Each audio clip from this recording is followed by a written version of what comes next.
નમસ્કાર મિત્રો, ગયા વિડિયોમાં આપણે ચર્ચા કરી બાર કાર્ડની અને એને યાદ રાખવાની ટ્રીક. સાથે આપણે બાર કાર્ડમાંથી જે પહેલો કાર્ડ છે સાદો વર્તમાન કાળ એટલે એને કહેવાય છે ઇંગ્લિશમાં સિમ્પલ પ્રેઝન્ટ ટેન્સ. એમાં આપણે ચર્ચા કરી કે પહેલો કાર્ડ કયા પરિસ્થિતિઓમાં આપણે વાપરી શકીએ છીએ. સાથે આપણે જોયું હકારાત્મક, નકારાત્મક અને પ્રશ્નાર્થક વાક્ય કેવી રીતે બનાવવામાં આવે છે. આજે આપણે જોવાનું છે વર્તમાનના જે બીજો પ્રકાર છે એટલે 12 કાળમાંથી 2 નંબરનો જે કાળ છે પ્રેઝન્ટ કન્ટીન્યુઅસ ટેન્સ એટલે ચાલુ વર્તમાન કાળ જે આજે આપણે જોવાનું છે. તો મિત્રો નામ પર તમને ખબર પડી ગઈ હશે ચાલુ વર્તમાન કાળ તમે ક્યારે વાપરી શકો છો? તો વર્તમાનમાં જ્યારે ક્રિયા શરૂ હોય ત્યારે. અત્યારે તમે જોઈ શકો છો મેં ભણાવું છું એટલે મારી ભણાવવાની ક્રિયા શરૂ છે તો મેં બોલી શકું છું કે આઈ એમ ટીચિંગ, રાઈટ? એવી જ રીતે તમારા માટે મેં જો વાક્ય બનાવું તો તમે ભણો છો એટલે યુ આર લર્નિંગ કાં તો પછી યુ આર સ્ટડીંગ, એવી રીતે તમે વાક્ય બનાવી શકો છો. ચાલુ ક્રિયા હોય વર્તમાનમાં ત્યારે તમે આ કાર્ડનો ઉપયોગ કરી શકો છો. મિત્રો અહીંયા તમે જોઈ શકો છો મેં 3 વિભાગ અહીંયા કરેલા છે જેમાં લખેલું છે એફર્મેટિવ, નેગેટિવ અને ઇન્ટરોગેટિવ. જેવી રીતે આપણે સાદો વર્તમાન કાળમાં આપણે ઓલરેડી જોઈ લીધું છે કે હકારાત્મક વાક્યો, નકારાત્મક અને પ્રશ્નાર્થક વાક્યો વિશે. તમે અહીંયા જોઈ શકો છો સૂત્ર લખેલું છે subject plus MSR plus V1 plus ING plus object. Okay, તો મિત્રો સબ્જેક્ટ અને ઓબ્જેક્ટ વિશે તો આપણે ઓલરેડી જાણ કરી છે સાદો વર્તમાન કાળમાં કે સબ્જેક્ટ એટલે કર્તા અને ઓબ્જેક્ટ એટલે કર્મ. ઓકે, અને ક્યારે અને કેવી રીતે વાપરવામાં છે એના વિશે આપણે ઓલરેડી ચર્ચા કરી છે. તો આ કાળમાં મિત્રો આપણે છે ને નવું છે શું તો એમએસઆર એટલે હેલ્પિંગ વર્ક છે. આને હેલ્પિંગ વર્ક પણ કહી શકાય છે, સહાયકારી ક્રિયાપદ. V1 આપણે જોઈ લીધું છે અને V1 ને ફક્ત અહીંયા ING લાવો. ચાલુ કાળ છે એટલે ING તમારે લગાવવું પડે છે. ઓકે, તો 1 બાય સ્ટેપ બાય સ્ટેપ આપણે જોઈએ. સૌથી પહેલા તમે જુઓ સૂત્રમાં સબ્જેક્ટ એટલે કર્તા, પછી એમ ઇઝ આર, આ ત્રણેયનો અર્થ સેમ છે. ફરક છે કે એમ તમારે આઈ જ્યારે તમે સબ્જેક્ટમાં વાપરો છો ત્યારે તમારે એમ વાપરવું પડે, આઈ એમ, એવી રીતે, રાઈટ? જો ઇઝ ક્યારે વાપરવાનું હોય જ્યારે જો તમને અહીંયા લખીને મેં સમજાવું છું આઈ હોય તો તમારે અહીંયા એમ લેવું પડે. સબ્જેક્ટમાં જો આઈ હોય તો તમારે એમ લેવું પડે. અને એક વચન વાળા જો સબ્જેક્ટ હોય, કોઈ વ્યક્તિનું નામ હોય કાં તો પછી હી શી ઈટ હોય, આનામાંથી એક હોય તમારે ઇઝ લેવું પડે. અને જો બહુવચન હોય જેમ કે દે છે, ઓકે, ચિલ્ડ્રન વગેરે જે પણ કોઈ વર્ડ આવી શકે છે, સાથે અહીંયા યુ હોય કાં તો પછી વી હોય તો તમારે આર વાપરવું પડે છે. આવી રીતે આ ત્રણ અલગ અલગ રીતે તમારે વાપરવાનું હોય છે. ઓકે, પછી છે V1 એટલે ક્રિયાપદનું મૂળ રૂપ જેને આપણે અહીંયા ચાલુ કાળ હોવાથી એને ING લગાવવું પડે છે. પછી છેલ્લે આપણે ઓબ્જેક્ટ વાપરવું પડે છે. ઓકે, તો જેવી રીતે આપણે સૂત્ર લખેલું છે એ મુજબ આપણે જો વાક્ય સેન્ટેન્સ બનાવીએ તો કેવી રીતે જો સબ્જેક્ટ આપણે જેવી રીતે સિમ્પલ પ્રેઝન્ટ ટેન્સમાં આપણે જે સબ્જેક્ટ લીધું હતું એ આપણે સબ્જેક્ટ અહીંયા એટલે કરતા વાપરેલું છે એટલે રોનક. પછી આપણે અહીંયા રોનક છે તો પછી આ એક વ્યક્તિ છે, એક મહિનો એટલે તમારે છે ને અહીંયા ઇઝ લેવું પડે છે, એક વચન છે ને એટલે. ઓકે, પછી V1 આપણું છે ઈટ અને પછી એને ING સૂત્ર મુજબ આપણે લગાવવું પડે. ઓકે, અને ઓબ્જેક્ટ છે આપણો ઈટિંગ એટલે કે ખાવાની વસ્તુ આપણે લેવું પડશે, ઈટ છે એટલે તો આપણે લીધું છે અહીંયા મેંગો, જેવી રીતે આપણે સિમ્પલ પ્રેઝન્ટ ટેન્સમાં લીધું હતું. ઓકે, તો સૂત્ર મુજબ જો આપણે વાક્ય કેવી રીતે બને છે તો આપણે એકવાર જોઈએ. Ronak is eating mango. Ronak is eating mango એટલે રોનક કેરી ખાય છે. ખાય છે અત્યારે એની ક્રિયા ખાવાની શરૂ છે એટલે અત્યારે ચાલુ નથી, એ વાક્યમાં અહીંયા કીધું છે બેટા. કાં તમે વિચાર કરશો અત્યારે ખાય છે એટલે પછી આપણે જોવા માટે જોવું પડશે ના, એવું કંઈ નથી, એને આપણે બાજુમાં રાખીએ. ઓકે, તો ચાલો રોનક કેરી ખાય છે આ તમારું થઈ ગયું પ્રેઝન્ટ કન્ટીન્યુઅસ નું એસેરેટિવ એટલે એફર્મેટિવ તમે કહી શકો છો. એને હકારાત્મક કહેવાય છે ગુજરાતીમાં. ઓકે બેટા, હવે આપણે જોઈએ નકારાત્મક વાક્ય. તો મિત્રો યાદ રાખજો નકારાત્મક વાક્ય હકારાત્મક વાક્યમાં વધારે ફેર નથી. હકારાત્મકમાં હા વાળું આપણે ભાવના જોવા મળે છે તો નકારાત્મકમાં ના વાળું એટલે હા અને ના, નાનો ફરક છે, બસ બીજો કોઈ ફરક નથી. એટલે જેવી રીતે તમારું એફર્મેટિવ નું સૂત્ર છે એવી જ રીતે તમારે નકારાત્મકમાં એટલે નેગેટિવમાં પણ એવું સૂત્ર આવશે સેમ. ડિફરન્ટ એક જ છે, ડિફરન્ટ નહીં કહી શકાય એટલે એક જ શબ્દ વધારે તમારે ઉમેરવામાં આવે છે એને કહેવાય છે નોટ. NOT નોટ તમારે ખાલી ઉમેરવાનું છે, બીજું કંઈ નથી. ઓકે, તો તમે જોઈ શકો છો જેવી રીતે આપણે આ સૂત્ર છે શરૂઆતમાં સબ્જેક્ટ છે એટલે અહીંયા પણ તમારે સબ્જેક્ટ વાપરવાનો છે. પછી એમ ઇઝ અને આર તમારે વાપરવાનું છે. પછી તમારે વાપરવાનું છે નોટ. પછી તમારે વાપરવાનું છે V1, પછી ing અને પછી ઓબ્જેક્ટ. ઓકે, તો મિત્રો તમે જોઈ શકો છો ઉપર જેવી રીતે આપણે વાક્ય બનાવેલું છે એવી જ રીતે આપણે નીચે વાક્ય બનાવેલું છે same to same except one thing. એક વસ્તુ છોડીને એ છે નોટ. બસ બાકી બધું સેમ. ઓકે, નકારાત્મક છે એટલે નોટ તમારે વાપરવું પડે. અને મિત્રો યાદ રાખજો, હવે આ જે નોટ છે બહાર કાઢ તમે શીખશો ને બહાર કાઢ એમાં તમારે નોટ કઈ જગ્યા ઉપર વાપરવાનું છે એ યાદ રાખજો હંમેશા હેલ્પિંગ વર્બ પછી. બહાર કાળમાં જ્યાં પણ હેલ્પિંગ વર્બ આવશે ને જેવી રીતે ચાલુ વર્તમાન કાળમાં હેઝ છે એવી રીતે બીજા પૂર્ણ વર્તમાન કાળમાં આગળ આવશે હેવેસ. ઓકે, જે પણ બાર કાળમાં હેલ્પિંગ વર્બ આવશે એના પછી તમારે નોટ વાપરવાનો છે એટલે તમારે કન્ફ્યુઝન નહીં થશે કે નોટ કઈ જગ્યા ઉપર વાપરવો પડે. ઓકે, નોટ તમારે વાપરવું પડે હેલ્પિંગ વર્બ પછી જે તમે અહીંયા જોઈ શકો છો. આ સૂત્ર મુજબ જો વાક્ય બનાવીએ તો સબ્જેક્ટ આપણો છે રોનક. ઓકે, પછી એક વચન જો આપણે લઈએ તો આવશે ઇઝ અને નોટ. ઓકે, પછી V1 માં ઈટ અને એને ing એટલે eating અને પછી આવશે મેંગો. ઓકે, તમારું વાક્ય બને છે રોનક ઇઝ નોટ ઈટિંગ મેંગો એટલે રોનક કેરી ખાતો નથી.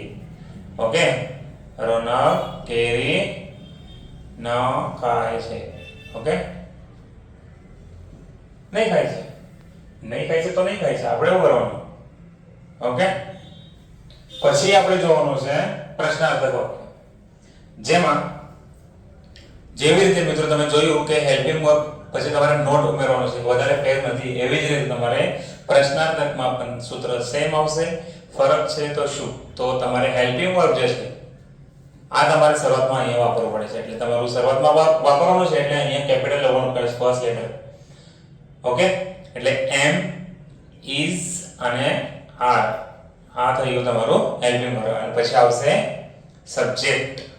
ઓકે, અને સબ્જેક્ટ પછી આવશે તમારું V1, પછી આવશે ing, પછી આવશે ઓબ્જેક્ટ અને છેલ્લે આવશે પ્રશ્ન ચિહ્ન કેમ કે પ્રશ્નાર્થક વાક્ય છે. હા મિત્રો, am is are plus subject plus V1 plus ing plus object plus question mark એટલે પ્રશ્ન ચિહ્ન તમારે વાપરવું પડે છે પ્રશ્નાર્થકમાં.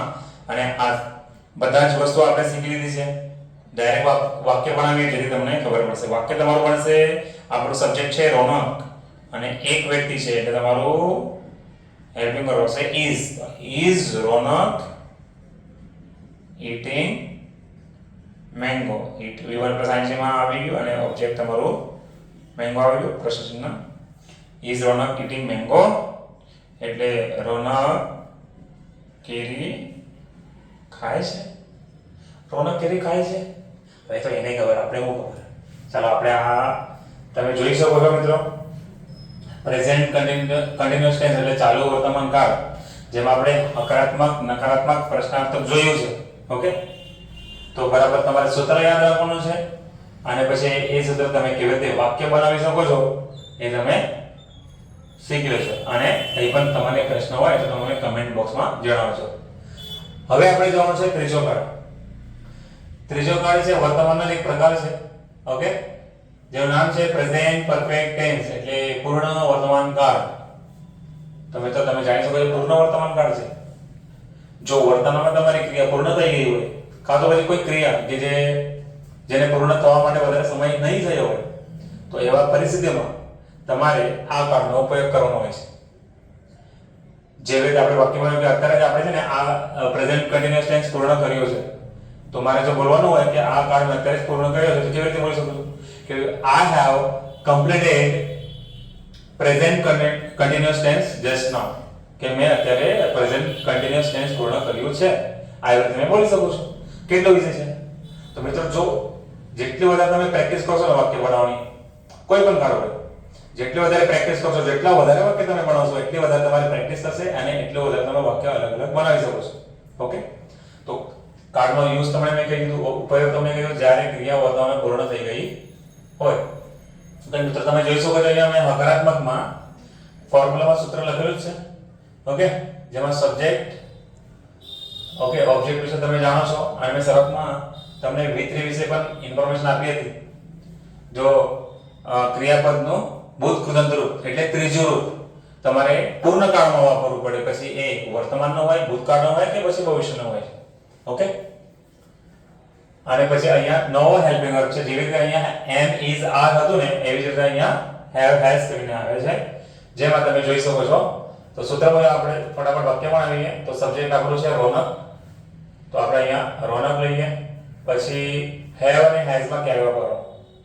જો બહુવચન હોય તો તમારે have વાપરવાનું છે અને એકવચન હોય તો has. પણ એટલું યાદ રાખજો કે તૃતીય પુરુષ એક જ હોય તો has તમારે કમ્પલસરી લેવાનું જ છે. અને તૃતીય પુરુષ થર્ડ પર્સન સિંગ્યુલર જે છે કયા કયા છે? he, she, it કે કઈ વ્યક્તિનું નામ આવી શકે છે, જે આપણે ઓલરેડી જોયું છે. ઓકે, પછી આપણે જોઈ શકીએ છીએ. તો આપણે અહીંયા રોનક નામ છે એટલે તમારે has વાપરવું પડશે. રોનક has, પછી અહીંયા આવશે તમારું ઈડન. શું આવશે? ઈડન. પછી આવશે તમારું મેંગો. ઓકે, જે આપણો ઓબ્જેક્ટ છે ઇટ ઇઝ એવી રીતે આવશે. Okay, Raunak has eaten mango. એટલે હવે અર્થ આપણે જોવાનો છે. તમે સૂત્ર મુજબ તમે જોઈ શકો છો મિત્રો કે સબ્જેક્ટમાં આપણો રોનક આવી ગયું, have માં આપણો has આવી ગયું છે, અને V3 માં આપણું છે eaten એટલે જે આપણું સ્વરૂપ છે eat V1 હતું, પછી ate V2 અને eaten V3. આ ત્રણ આપણા સ્વરૂપ હતા ક્રિયાપદ જે આપણે ઓલરેડી જોયું હતું. રાઈટ, તમને દેખાતો હશે કઈ વાંધો નથી. અને eat, ate, eaten આ ત્રણ ફોર્મ છે, જેમાં ત્રીજું જે ફોર્મ છે eaten અહીંયા લખેલું છે, તમારે યાદ રાખવાનું છે. તો આપણું વાક્ય કેવી રીતે બને છે, વાક્યનો અર્થ કેવી રીતે બને છે તે આપણે જોવાનું છે. તો રોનક એ કેરી ખાધેલી છે એવી રીતે તમે બનાવી શકો છો. રોનકે કેરી ખાધેલી છે. ઓકે, યાદ રાખજો. પછી આવે છે નકારાત્મક. તો નકારાત્મકમાં જેવી રીતે આપણે વાત કરી મિત્રો, આ કાળમાં આપણે જોયું કે હકારાત્મકમાં નકારાત્મક વધારે ફેર નથી, ફક્ત એક જ ફરક છે, એ છે તમારે અહીંયા નોટ વાપરવું પડે છે. ઓકે, એવી જ રીતે તમારે અહીંયા છે ને નોટ તમારે ઉમેરવાનો છે, બીજું કંઈ નથી. જેવી રીતે અહીંયા આપણે વાક્ય બનાવીએ તો subject plus have, has plus પછી તમારે વધારાનો નોટ ઉમેરવાનો છે. પછી આવશે તમારો V3, પછી આવશે ઓબ્જેક્ટ.